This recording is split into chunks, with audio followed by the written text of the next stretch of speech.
Hello दोस्तों, तो आप सभी का हमारे यूट्यूब चैनल सॉफ्ट विद्या पर बहुत बहुत स्वागत है। और आज की इस वीडियो में हम बात करेंगे एम ड्यूरेशन फॉर्मूले के बारे में। आप सभी को पता होगा कि एम ड्यूरेशन फॉर्मूला क्या होता है। तो चलिए बात करते हैं। अब देखो, एम ड्यूरेशन फॉर्मूला क्या होता है इसके बारे में हम बात करते हैं। देखो, जब भी आप मार्केट में आप मार्केट में जाते हो, जैसे पॉलिसी खरीदते हो या फिर कुछ और, इसके अंदर आप क्या करते हो, कहीं पर इन्वेस्टमेंट करते हो। आप एक बॉन्ड खरीदते हो, जैसे एलआईसी में गए, आपने एक पॉलिसी करवाई, तो उसका आपको एक बॉन्ड मिला, ठीक है। तो क्या होगा, अब आप चाहते हो कि जिस टाइम आपने बॉन्ड खरीदा तो आपको क्या प्राइस मिल रहा था, 7% के हिसाब से। उसने बोल दिया सर, आपको 7% के हिसाब से प्रति वर्ष ब्याज मिलेगा, ठीक है। ऊपर नीचे भी हो सकता है। 2-4 साल बाद आपका जो इंटरेस्ट रेट था वो बढ़ गया, है ना। इंटरेस्ट रेट हमेशा एक जैसा तो होगा नहीं। अब 2-3 साल बाद क्या हो गया, इंटरेस्ट रेट बढ़ गया। 8% से वो हो गया 10%, ठीक है। 8% से 10% हो गया। तो क्या है, अब आपका जो बॉन्ड की प्राइस थी उसके अंदर कमी हुई है या बढ़ोतरी हुई है, ये जानने के लिए आप क्या है, एम ड्यूरेशन फॉर्मूला का इस्तेमाल करते हो। समझ गए। अब देखो, आप बैंक में गए, ठीक है। मैं इसको आपको आराम से समझा देता हूँ। आपने एक बॉन्ड खरीदी, ठीक है। जब आपने खरीदी तब आपको 8% का ब्याज मिल रहा था, ठीक है। अब 2 साल बाद उसके ऊपर क्या, 10% का ब्याज मिलने लग गया। तो आपके बॉन्ड के ऊपर आपका जो बॉन्ड की जो प्राइस थी वो कम होगी, ज्यादा होगी, कितनी ज्यादा होगी, कितनी कम होगी, ये होता है एम ड्यूरेशन फॉर्मूले से हम निकाल सकते हैं, ठीक है। अब इस फॉर्मूले में कुछ आर्गुमेंट होते हैं, पहले उसे समझ लेते हैं। सेटलमेंट डेट, जिस तारीख को आपने बॉन्ड खरीदा उसे सेटलमेंट डेट कहेंगे।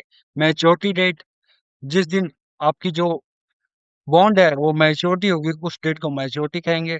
कूपन, एनुअल कूपन रेट, जो भी आपका कूपन रेट है एनुअल वो कितना है।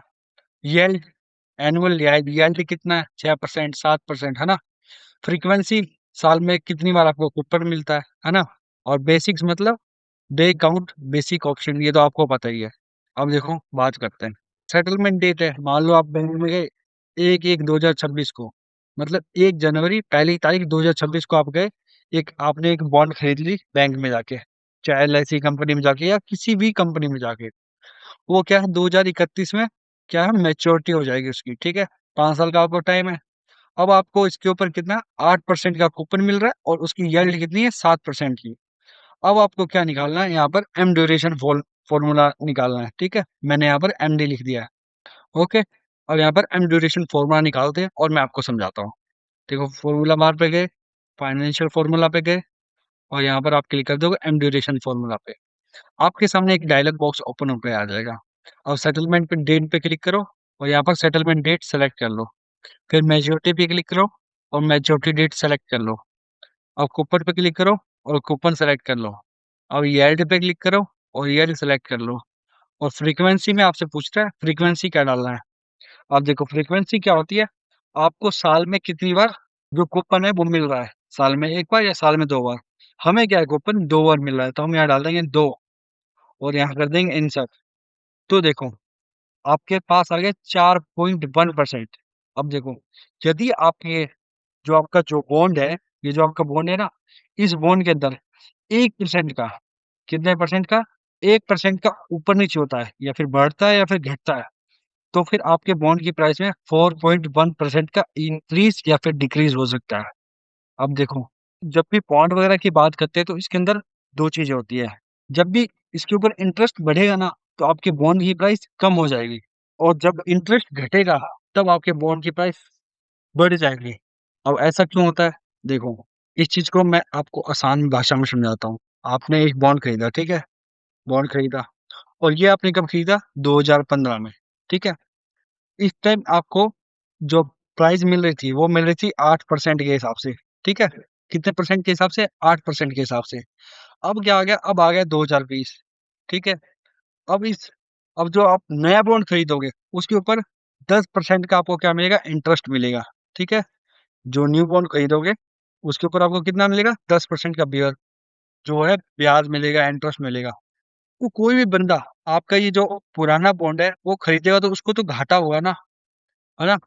तो वो आपका बॉन्ड क्यों खरीदे? वो नया बॉन्ड खरीद सकता है, नई पॉलिसी ले सकता है। इसीलिए आपके बॉन्ड की प्राइस कम हो जाती है। समझ गए? आपके बॉन्ड की प्राइस क्या हो जाती है? कम हो जाती है।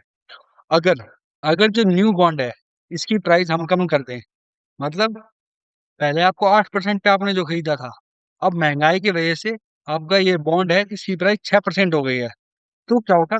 आपके बॉन्ड की प्राइस इंक्रीज हो जाएगी। क्यों? क्योंकि आपके बॉन्ड पे 8% का इंटरेस्ट मिल रहा है। इस वजह से आपके बॉन्ड की कीमत ज्यादा है। तो आपको क्या होगा? आपके बॉन्ड की प्राइस इंक्रीज होगी। समझ गए? अगर इस वीडियो को आपने थोड़ा सा ध्यान से देख लिया, एक बार पीछे करके, एक बार रिट्राई करके देख लिया, तो आपको ये चीज दिमाग में बैठ जाएगी और आप समझ सकने में थोड़ा सा कैपेबल हो जाओगे। और एक बार आपने इसे समझ लिया तो आपको दोबारा समझने की कोई जरूरत नहीं है। तो दोस्तों, अगर आपको ये वीडियो अच्छी लगी हो तो प्लीज हमारे इस यूट्यूब चैनल को लाइक करें और इस वीडियो को भी लाइक करें और अपने दोस्तों के साथ शेयर जरूर करें। मिलते हैं अगले वीडियो में। धन्यवाद।